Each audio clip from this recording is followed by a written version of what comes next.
Hi friends, आज बात करेंगे जुलाई 2024 में जो बजट आया उसमें कैपिटल गेन टैक्स से रिलेटेड क्या क्या चेंजेस हुए हैं। जो बजट आया है उसके अंदर काफ़ी सारे कन्फ्यूजन्स हैं, बहुत सारी क्वेरीज है। तो इस वीडियो के माध्यम से हम कोशिश करेंगे कि कैपिटल गेन टैक्स की जो मेन चीज़ें हैं वो हम कवर कर पाएँ। सबसे पहले बात करते हैं इक्विटी शेयर्स की। तो यदि आपके पास में इक्विटी शेयर्स है तो यदि आपने 12 महीने से ज़्यादा होल्ड करा है ये लॉन्ग टर्म कैपिटल गेन माना जाएगा। 12 महीने से पहले आपने सेल कर रहे हैं ये शॉर्ट टर्म कैपिटल गेन माना जाएगा। शॉर्ट टर्म कैपिटल गेन यदि है तो इसकी पहले रेट ऑफ टैक्स 15% हुआ करती थी।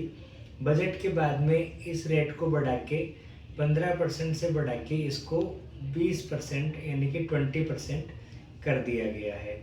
लॉन्ग टर्म कैपिटल गेन की मैं यदि बात करूं तो पहले जो भी आपका 1 लाख रुपए तक का long term capital gain from equity shares यदि आपका है तो उस पर कोई टैक्स नहीं लगता था। ये 1 लाख रुपए की लिमिट अब बढ़ा के 1,25,000 कर दी गई है, यानी कि ये एक बेनिफिट है। आपका गेन 1,25,000 तक है तो कोई टैक्स आपको नहीं देना पड़ेगा। लेकिन यदि गेन आपका 1,25,000 से ज़्यादा है तो पहले तो रेट ऑफ टैक्स 10% हुआ करती थी। बजट के बाद में इस रेट को बढ़ा के उन्होंने 12.5% कर दिया है, यानी कि 12.5% के रेट से आपको टैक्स देना रहेगा। तो ये तो बात हुई equity shares, long term capital gain and short term capital gain.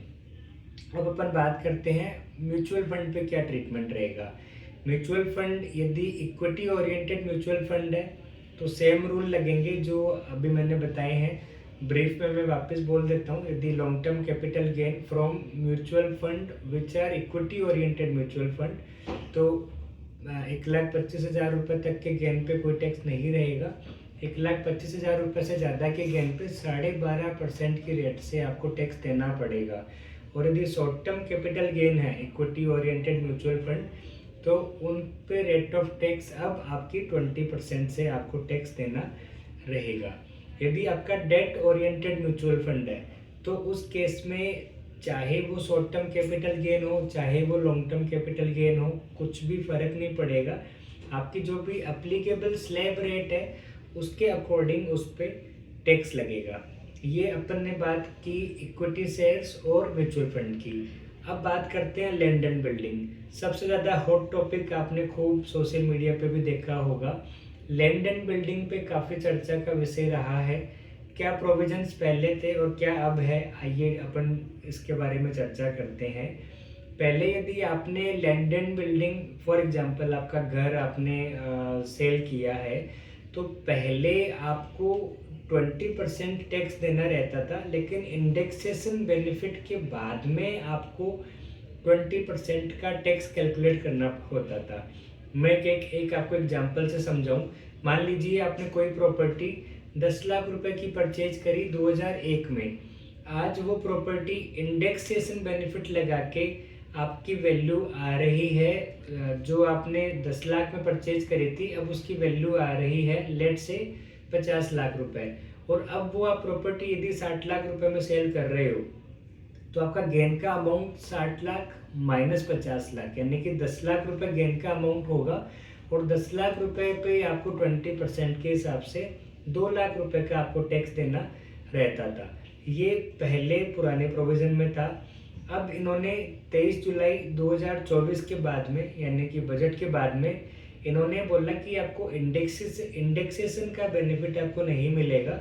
जो भी आपका गेन का अमाउंट है बिना इंडेक्सेशन लगाए जो भी गेन का अमाउंट है उस पर 12.5% के हिसाब से आपको टैक्स देना रहेगा। तो टैक्स रेट को तो इन्होंने 20% से कम करके 12.5% किया, लेकिन साथ में इंडेक्सेशन का बेनिफिट इन्होंने हटा दिया। सेम एग्जांपल की मैं बात करूं, आपने 60 लाख रुपए में सेल किया है और 10 लाख रुपए में आपने परचेज किया है तो 50 लाख रुपए पे 12.5% के हिसाब से आपको टैक्स देना रहेगा, जो मैं मानता हूँ लगभग 6,25,000 रुपए के आसपास आएगा। तो आप खुद भी डिफरेंस देख सकते हैं नए वाले रूल के अकॉर्डिंग आपने 6,25,000 टैक्स पे करा और पुराने वाले के अकॉर्डिंग आपने केवल 2 लाख रुपए का टैक्स पे करा। इस पे काफ़ी ज़्यादा सोशल मीडिया पे इसको लेके डिस्कशंस हुआ। तो after considering all the inputs finance minister ने इसमें चेंज ये किया कि जो भी आपकी लैंड एंड बिल्डिंग है, तो 23 जुलाई 2024 से यदि पहले आपने परचेज की है तो आपको कोई दिक्कत नहीं है। आप टैक्स कैलकुलेट कर सकते हो जो भी आपके बेनिफिशियल है, यानी कि आप नए प्रोविज़न के हिसाब से भी टैक्स कैलकुलेट करो, पुराने प्रोविज़न के हिसाब से भी टैक्स कैलकुलेट करो, और जो भी आपको बेनिफिट करता है वो अप्रोच आप फॉलो कर सकते हैं। लेकिन यदि आपने प्रॉपर्टी ही 23 जुलाई 2024 के बाद खरीदी है तो फिर आपके पास में पुराना कैलकुलेशन का ऑप्शन अवेलेबल नहीं है, उस केस में आपको टैक्स देना ही रहेगा।